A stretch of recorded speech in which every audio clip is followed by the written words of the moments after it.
Hey, welcome to another Stay Woke podcast. This is D. Ray Brinson, and you got our producer, co-host, Yeah, you see me here. your boy William West. The local Sonic Breakdown guinea pig. We'll get into that too. Yeah, that will foreshadow future podcasts that we'll talk about a little later. But so I just want to say again, thank you for everybody that's rocking with us, listen to another podcast. We still want to continue to bring you good quality podcasts. Again, advertisers out there, we're looking for pre-roll and mid-roll packages. If you're trying to let us know, contact us through the Sonic Breakdown contact us page or email cofounder@thesonicbreakdown.com, and we can discuss business there. Moving on. So, Will, what's the podcast for today, man? You know what? Since you can't even think about a podcast, no, I'm just kidding. You know what? We're just gonna slightly branch off into my realm, my world. If you just allow me to, you know what I'm saying, for one or two podcasts. You know what I'm saying? I'm Latino. We all about that diversity, man. Yeah. We love diversity. My family is from Nicaragua, so shout out to all my Nicoyas out there. And I rep it really hard all over, and I represent it. I've been representing it for a long time. I'm all about that culture, and that's what we all about here in the sonicbreakdown.com. You know, let's talk about this. I definitely want to talk about an artist by the name of Nicky Jam. Wait, I just want to throw something in there real quick. I'm not Latin, but I do know how to salsa. I'm pretty mean at it. I just want to throw that out there because people doubt my skills, but I'm a beast. So continue. I just had to throw that out there. And that's why I'm going to take you to a Latin club. And I'm we going to take you to a salsa club. I'm going to show you how to bachata. I'm going to show you how to salsa. I'm going to show you how to merengue. I know how to do merengue and salsa, son. Your boy got skills. I know how to move them hips, cuz. We already there, man. Man, that makes me smile. Now, the bachata, I don't know about that one. Yeah. I don't know. The aventura. I could take, I'll take some lessons on that, but the salsa and the merengue, I got that on point. Like, I got that. You know, that's Celia Cruz. She gets it going for me. You know what I'm saying? Rest in peace, Celia Cruz. Hey, on some real, like, people, we need to branch out in our music as well. Like, because open your mind. When I stay woke, and an ex-girlfriend put me on Celia Cruz, and when I heard that, boy, I was like, damn, this is some good ass shit. Like, it made me want to dance, and that's why I learned how to salsa dance. Anything is about that. When it's anything about that life music in general, it's always going to be good, man. Mm-hmm. It's always going to be good.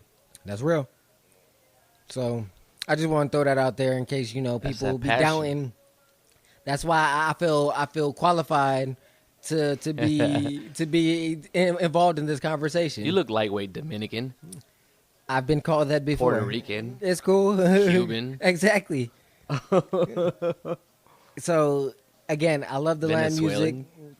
I love the Latin music. I love the Latin people.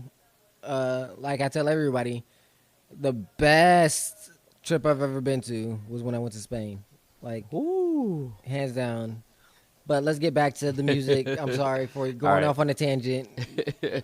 He's trying to get his stripes. He's trying to earn his stripes. You know, exactly. I gotta prove myself that I'm worthy of being involved in this podcast category. Exactly. So you were saying about Nicky Jam. Go ahead. I definitely want to give a shout out and a salute to an artist by the name of Nicky Jam. He's a guy who actually, as a young kid, grew up in the United States. So he speaks perfect English. Don't get it twisted. But is half Puerto Rican, half Dominican. In his career, he grew up in Puerto Rico. Boricua. Just to give I'll just do the whole long story short thing because you can definitely research this on your own and definitely pull up your own history and actually appreciate what I'm talking about. But I think the people, sorry to butt in, but I think the people will be interested in it because when I heard about it, I was interested in it, and it's an interesting story. And music, that's one of the great aspects of music is it brings you into a different world. It lets you know about people, learn about human struggles, difficulties, triumphs, tribulations. And so Very this true. just gives us a better insight to him, which will give us a better insight to his music. So So to do a long story short, he's a guy who, at a young age, at a very very young age, about 16 years old, already had just history in music, and was looked at as one of the best already.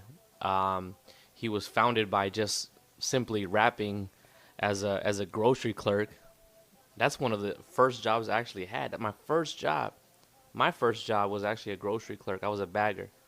mine was the movie theaters. Man, locally, Well, locally out here. yeah, Yeah, at yeah. Union City, Union Landing. yeah, Union Me Landing. too, man. Union Landing, Lucky's, aka Albertsons at that time, Actually, I remember that. along with I remember that. along with other homies that Yeah, were in yeah. high I was school. about to say there's a couple of Man, them. and I would run into everybody there. But I was a bagger, on the rise, trying to be a DJ, trying to be a rapper and So whatnot. Nicky Back in Jam my was days. on that Kurt Warner, because Kurt Warner was he Yeah? worked at a supermarket before he Oh, became man. quarterback of St. Louis didn't- Rams. I didn't know that. Yeah, Damn. like a year before that he won the Super Bowl. Uh-huh. That's what he was doing.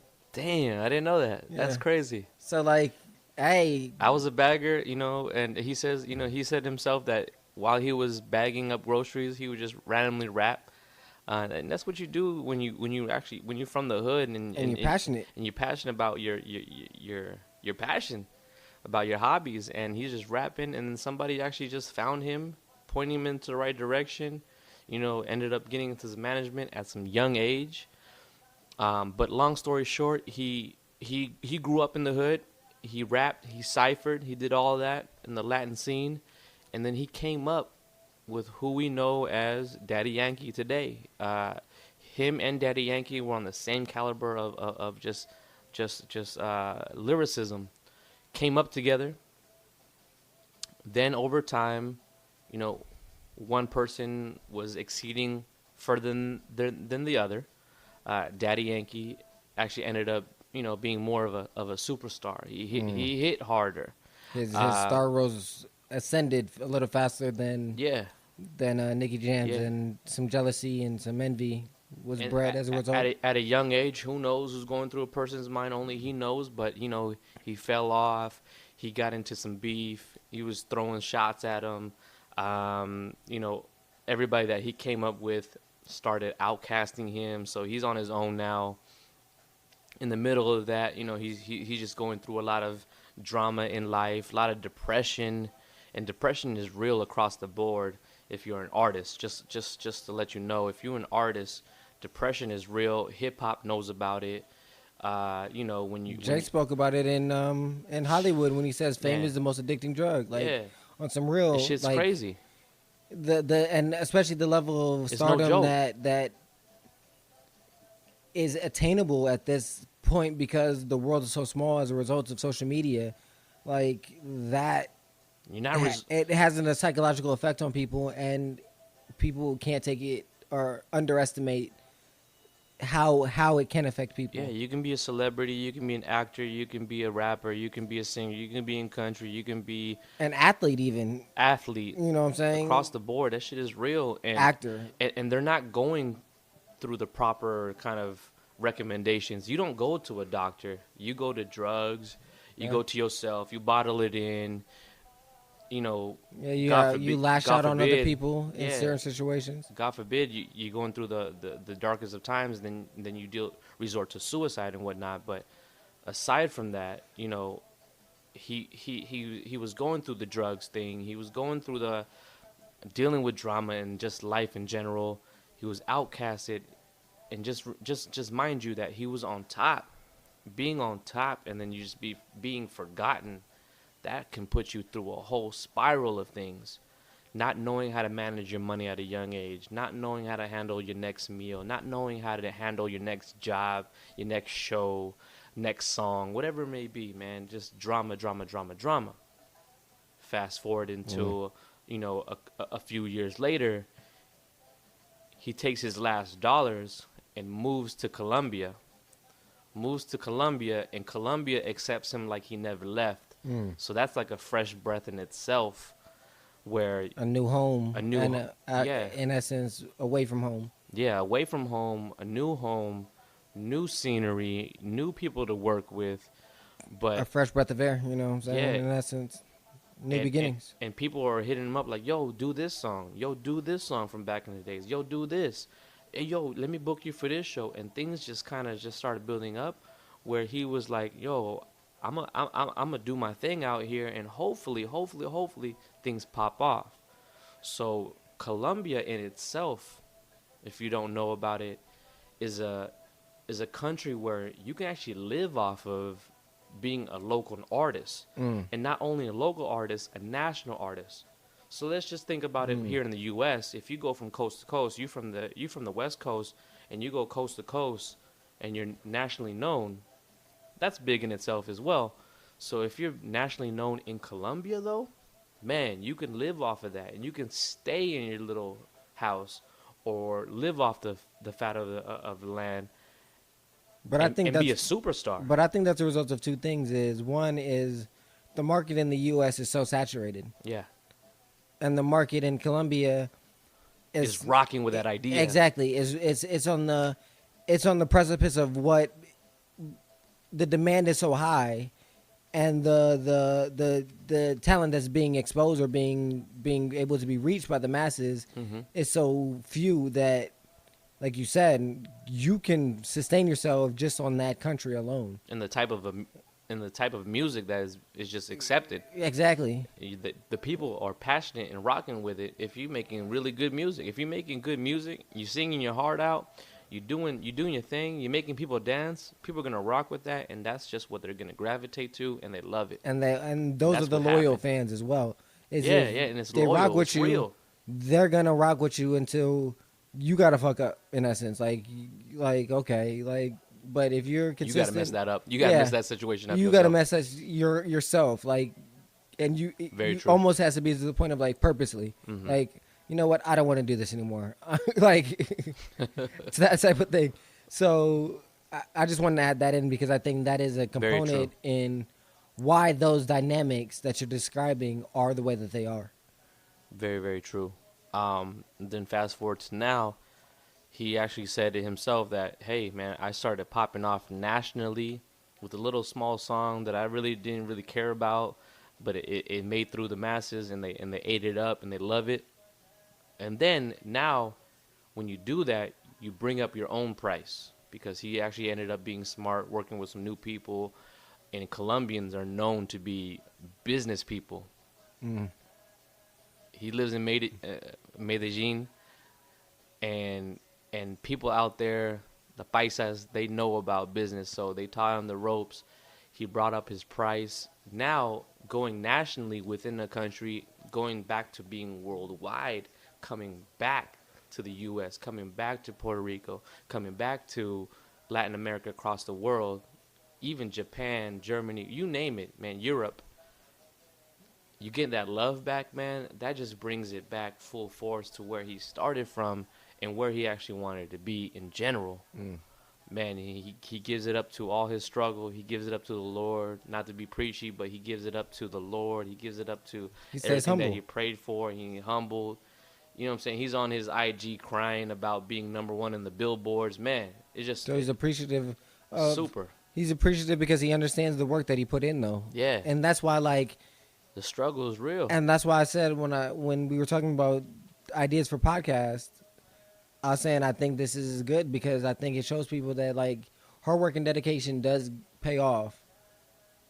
You know what I'm saying? To, like, but definitely. you have to be willing to put in that work, like literally put in the work, and be consistent about continuously putting that work in. Because there's many points in the story that you just told where if he didn't stay consistent, he didn't stay continually trying to get better, trying to put work in, where other people would have said, you know, I'm gonna stop. Up. I'm done. I'm done. Like, he wouldn't be where he is now. I'm going into construction. Exactly. Or whatever like, it may be. Yeah, whatever it might be. Is like, at this point, if he would have stopped at any of those pit stops and said, you know, dang, this is getting too difficult. Like, he wouldn't be where he is now. So like again, I'm not trying to be preachy or nothing, but like I just want to see people succeed. Like we try to preach positivity over here. We try to put that out there because there's enough hate in this world. There's enough negativity. So let's put out that positivity, and we want to put those positive stories out there of people putting in their work. And we always say it.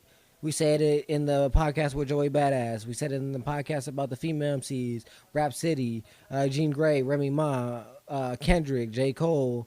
We've talked about all these artists, and the consistent thing about all of them is that they put in hard work and they're dedicated and they try to stay consistent. There's other variations on what makes them successful, but those are the key qualities, and that's why we continue to push that. And the same thing with Nicky Jam is he stayed consistent and he stayed putting in the hard work. And I'm happy to hear that he's doing well, and I hope him continue success. And the next concert, I'm going to go. I got to go. I'm taking with you, man. So, no females going with me no more. We going. And that brings me to the next stop is that, you know what? I've been away from the music, man. I've been away from the scene for a while. I had to go to his show.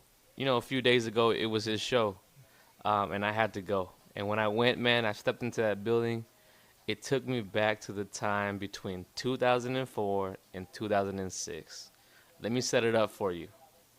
Between 2004 and 2006, I was hitting heavy in the local Latin clubs. I was doing my thing. Mm-hmm. That's where I got my start off as a DJ in clubs. Young DJ Will right there, yeah. Even at a young age, before I was 21, I was doing 21 and up clubs. But finally getting my break. And what a better time, though. What a better time for me as a Latin DJ, a Latino himself, DJing and pushing the music that was inspiring me to just live my life and reflecting my life in general. Mm-hmm. You know, artists from Puerto Rico, artists from Panama, artists from Colombia, Dominican Republic, you name it. During the times of 2004 to 2006, it was a crazy wave. Now, that's a time in history, in music history in the U.S., that I like to just say straight out that that's a stamp of just overall struggle in history. Mm-hmm. To have reached the masses, man. Because if it wasn't for artists like Tego Calderon, Nicky Jam, Evie Queen, female rap artist from Puerto Rico, Daddy Yankee, Don Omar. That's my nigga right there. Yeah. Don Omar. I fucks with it, bro. Mr. Fast and the Furious. Yeah, I fucks with him, yo. I like, to me, he's just cool. He's a cool ass dude. Like, I just fucks with him. If it wasn't for these people and the producers behind the music, man, like at that time, like I don't know where like I would be as a DJ, to be honest with you, because that gave me my beginning. In 2004 and 2006, throughout that time, that's the time in history. Now I can spit it back to you. What were you feeling during that time? Because Latin music was actually on hip hop stations. It was on rhythmic stations or pop stations, what we call nowadays. And me being a person that worked in radio, for me, that was a time in history where things kind of switched and flipped into a shift where we got to cater to these Latin listeners because this is what's hot right now, and it's killing the masses, and it's making money. It's bringing people to shows. It's bringing people together. It's bringing in advertisement dollars. You name it. That's right. Whoop. So let's take it back to that time. What were you doing that time, and what did you experience as a non-Latin person? My experience, because, well, I just want, let me preface all of this by saying, I think I was fortunate in the upbringing that I had, in this regard, that my family was very big on giving me as much music diversity as I could and that meant not just from different genres, but different cultures. So I knew about, like I said, I learned about Cecilia Cruz, but I knew about Elvis Crespo long before even before I knew about Snoop. You know what I'm saying? You know what I'm saying? Like I knew about these people in essence before as my introduction to music in general.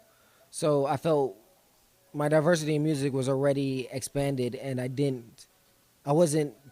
Some people were against listening to Latin music, at least that I felt, and in some of the black communities was like in the beginning, and then it was like at a point it was like, man, regardless of what it is, this shit goes. Like the beat slap, the beat, you feel it. It's rhythmic. The drums are very reminiscent of African drums. It has that same rhythmic quality that we enjoy, that we like. So to me but the ones I remember vividly was like Nina Sky, Fat Joe, Big Pun, of course, Cuban Links, Nori. I was like, I know I'm missing the major one. Yeah, Nori. Nobody knew that Nori was Latino. Nori. But when that wave came in, he's like, I'm gonna hop on this. I'm half Puerto Rican or whatever he is, and he hopped on that and made a killing. And like I said, the vibe. Noriega, man. That's what the ones I was, because like that's the music that I remember at that time. Daddy Yankee, of course, I remember. Gasolina hit hard. Yeah, exactly. Gasolina. Like that was at the club. Everybody was doing that shit. Like Lil Jon. Yep. Gasolina, Pitbull. Yeah, exactly. Pitbull. Like that was a wave, and it was undeniable. It was an unstoppable force, and the great aspect about it, like as what you said, is the positivity that came with it. Like the music made you feel good, and made you like. It's high energy, but not aggressive energy. Mm-hmm. And so that to me was another wonderful aspect about it. Is like you want to move, you want to dance, you want to feel good, but there's no fighting. Like because the energy level is the same as a Nuck If You Buck, but the intentions are way different. You know what I mean? The feeling, the vibe. You're that high energy because Nuck You Buck, they jumping around feeling the energy. No, if you buck, you know right? What I'm saying? If you buck, right? But it's aggressive energy where Nina Sky, Pitbull, Daddy Yankee, Nicky Jam is a positive, feel good vibe. You know what I'm saying? So it just was another high energy and that's what I remember about it the most is being at parties and like it's like, oh, I feel good. Like, yeah, play that shit again. Put that back on real quick. Music, like, it's just good music, and it was a good vibe, and it always reminded me of summer, regardless of what season it was. Very true. It felt summery. It felt because of that again, that energy, that positive energy of feeling good, feeling summertime. That vibe. It just that's the feeling I got from it, and that's what I remember the most about it. I just remember being on my grind, man. I just remember being on my DJ grind. I was flyering up, parking lots. If you had a flyer on your parking lot here in the Bay Area, it was probably for me and my crew about these Latin clubs, man. I apologize in advance. Man. See, I was just a listener. Like, at that point, I had no intentions of even doing the website or doing a podcast. Mm-hmm. But I feel like these moments help solidify that maybe I'm doing the right thing, because these moments help me be able to help converse about this with you. You know what I'm saying? Like, because I did experience that wave, and I have a different perspective on it than you do. Because you were really in the wave versus me just listening, being a spectator. Me just listening and just and watching the wave. Yeah. So definitely, I had to go to the show. And like I said, when I stepped into the room, it took me back to that time. Hold on, let's. What was your expectations before you got to the show? Okay, so before the show, my expectation was, setting up the whole scenery. My expectations was, man, females everywhere. Check that off. That was actually green. That was actually correct. Females everywhere, all ages. Man, music-wise, vibe-wise, I didn't expect to get hit with that wave of taking it back. Because normally when you go to a show nowadays, you're feeling what's hot now, or what's on the radio now. Yeah. Not mostly reminiscing. Yeah, this was different, man. This hit me where like it hit close to home, man. It hit me in my heart, where it actually took me back in time, and I'm with the times now, where I'm listening to the music now, and it was just kind of all kind of everything being put together. Back in the days, the middle, and now. So I didn't expect that. So that hit me. Plus seeing people from back in the days too, running into people locally and like, yo, what's up, man? You know, I'm getting my beer and whatnot, and people are chopping up in my ear like, yo, what's up, Will? Blah, blah, blah. You know what I'm saying? Like, it was a good time where we're sharing good times in the middle of this good time, which is crazy in itself. An experience within an experience. Yeah. That's awesome. But overall expectations, I'll be honest with you. I always leave it up to when I walk through that door and kind of receive what I receive. And that's why everything to me was a crazy experience in itself, and hit me hard where I had a good time overall. I was just expecting to kind of hear more old stuff, but not too many people do that nowadays. People will try to stay away from the old school stuff because that's kind of like, it also dates them. It dates them. Yeah. It ages them. You know what I'm saying? Like, and you want to be young or seen as young, as vibrant as yeah. Like when I first saw like Mos Def for the first time, I wanted him, and this is the same day in this same scenario that I'm talking about. I saw Mos Def and I saw Rakim in the same building. I never saw Rakim, and I wish I could. Which blew my mind. I never saw Mos Def live either, but I'll take both. But if I could see Rakim, God damn, that blew my mind as a hip hop fan. I'm envious of you right now for that, bro. But when I saw Mos Def, I wanted him to do every single song off of Black on Both Sides. Yes, because that album is for our generation. Yes. That is. Like, almost the epitome is a classic. It's we'll probably have to do a podcast on that. Itself, just now that we brought that up, I think we gonna have to do one on that one because that's some real shit. It's in my rotation right now. Still, exactly. Still, when I put my streaming site that I won't name at this point because we're waiting for advertising. Throw it out there. But when I put it on shuffle and that comes on, I always stop it. And go like this. No, we gonna listen to the album. Miss Fat Booty. Yeah, Miss Fat Booty. Speed Law. We gonna have to. I was like, we gotta rewind this and listen to the album as a whole. Name it.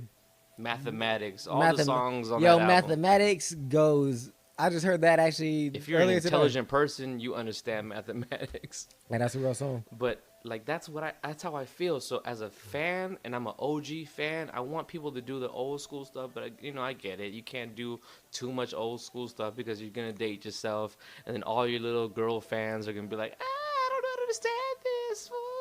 I want you to do the new song. All right, cool, we get it. But he actually did a few little old songs to not fully date himself, but actually. He did it right. It was programmed right. Whoever's helping him program his shows is awesome. So I got my fix plus the new fix, and it worked out fine. So pleasing both worlds. It pleased both worlds, man. That's awesome. And as a DJ, because it's about balance. I respect balance. And it's hard to determine the proper balance. You can't go too far left. You can't go too far right. Balance is always the winning. And option. I credit that to Absol Control System Balance. But, true hip-hop heads out there will get that reference right there. Absol. So, overall, man, to answer your question, overall, good show. I expected everything that came to me, and then I was surprised by more. So, for those who it hasn't hit your city yet, it hasn't hit your country. What's the name of the tour?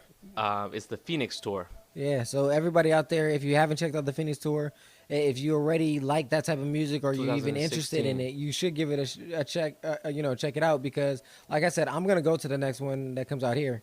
That's real because you got to explore music because that's to me that's the greatest gift that music gives us is the ability to explore without actually physically having to go out to explore. Aside from the language barrier, man. Exactly. Aside from all that, Even I understand Spanish somewhat better than I say the average person maybe, but I can't speak it. I can speak it enough to get me by through a country, but not very well. But again, even without that, I still listen to Spanish songs. I love Nelly Furtado's. It's off of where she flowing all in Spanish. Loose. Yeah. On that album, it's like I think it's towards the end of the album, but that's in Spanish. They have the English version. I like the Spanish version better. Yeah. Just because I like the way that the words flow together. And she's I like Spanish. Exactly. She's Spain Spanish. So I like the way that the words flow together better. Mm-hmm. Just in my opinion, and the way that it rides over the beat. So you can still appreciate it without understanding the language. You know what I'm saying? So to me, to a certain extent, that's an excuse because, like I always say, good music is good music. You can appreciate good music regardless of what language, what style, what genre, what instruments were used, what instruments weren't used, what type of production. Good music is good music. If you like it, you like it, and be open to it all because you might be missing out on something great. Real life is real life. Struggle is struggle. Hard work is hard work. Perseverance is perseverance, regardless of what language you speak, what country you're from, what color your skin is. I mean, this is something this is a story that I definitely want to share to y'all about just what is really real, and we can all relate. It doesn't matter what language you speak, what color your skin is. We can all relate to this, man, and I definitely want to show that because it's inspiring me. I'm gonna be real with you. I got a little sentimental at that show, and I'm definitely gonna be working on some new projects coming soon to kind of reflect that and get back into my groove, man. Because it's just a long time overdue for just being creative, and I you getting a little Drake on us? Getting a little views on you. No diss. We all need to be creative. Yeah. We all need to be better than the situations that we're stuck in. So understand that beyond what you're stuck in, there's a lot worse that can happen to you. I'm a big believer of that. Keep striving to do better because you never get to a better point if you don't strive to do better. Yes. So like we're trying to do that with this podcast. Will's doing that with his other projects that we'll definitely give a shout out and get everybody there to check that stuff out as well. Cause like I continue to preach, or I keep on saying preach, but I want to say just continue to say is like. There's enough out here for everybody, man. Like, there's enough out here for everybody. Let's just share. Let's just be positive. Share. Try to help big other people up because when you help somebody else, like, there's some positive energy, some goodness that comes from that. And to me, that alone is good enough. And if enough people do that, everybody will be in a position to help everybody else, and we'll all do better. Like I said, there's enough for everybody out here. So Let's keep that positivity going, man. Definitely.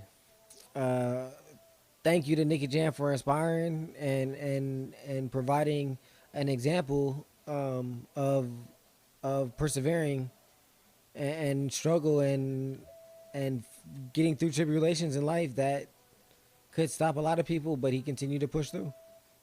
Definitely share with us too. Add us, hit us on Twitter, hit us on the comments of this podcast about what inspires you, any artists that inspire you to make you take it to the next level in this similar situation, man. We definitely want to hear from you and feedback from that, and definitely want to interact with that and hit you up with either some kudos, thumbs up, and some insight and relating to that. For exactly. Sure. Yeah, definitely leave a comment, either on Twitter, thesonicbreakdown.com, Instagram, thesonicbreakdown.com, Facebook page, thesonicbreakdown.com, through Facebook, iTunes, the Stay Woke podcast, SoundCloud, thesonicbreakdown.com, Podomatic, thesonicbreakdown.com as well. So like you can find us, leave comments, leave suggestions about other artists we might want to check out that we might should talk about. And like Will said, that inspired you to do better and try to achieve your goals. Because we like to hear good stories, man. We like to hear inspiring things, because we believe if you can tell one person that inspiring thing, that might inspire somebody else, and the chain of inspiration just continues to go. And creativity is amazing, and there's so much out there that we need to explore. So let's give people avenue to explore those. So again, thank you for rocking with another Stay Woke podcast. Thank you, Will, for telling us that story, giving us that information. No problem. And, giving us an inside look about your experience at the Nicky Jam concert. And again, we encourage anybody that has the ability to go to the Phoenix tour and check it out themselves, that we encourage you to check it out. Look at online and see when it's coming to a city near you. And Nicky Jam, if you hear this, we helping you. Salute. Give us a shout out, Salute. man. Appreciate it. Yeah.